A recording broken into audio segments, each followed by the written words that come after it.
Kia ora, my name is Hannah Watson and I am now a social worker and I'm based in Tamariki. Today we're celebrating me achieving my Bachelor of Social Work. I think I wanted to become a social worker so I could be heard differently. It's not been a typical journey to get here.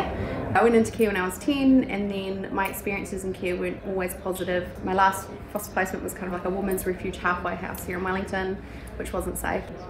I moved out, went flatting, and I was working night shifts at Burger King and then going to school during the day, and it just wasn't sustainable, didn't have that support network, so I left school.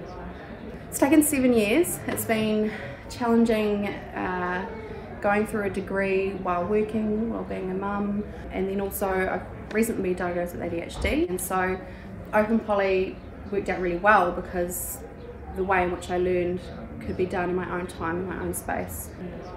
Grant was my very first social worker when I went into care. I guess I wanted to invite you today and have you recognise, because Please. I don't know if you knew the impact you were making at the time as quite a new practitioner. No, not at all.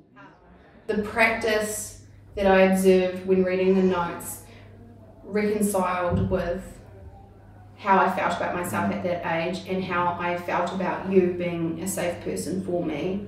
And I guess that really inspired me to go on and do social work. I don't think I would be a social worker without having had you as my social worker as a young person. So much. You got off your bum and did it, not me.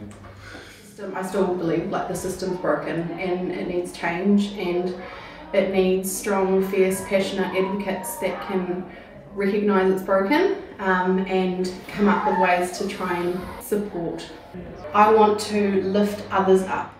I want the kids in the homes now to have a voice, have a safe person, have a role model and example that there's life after care, that you're more than your trauma. This is just a really cool example of really good social work has had this really awesome consequence, because now I'm going to go like change the world, right?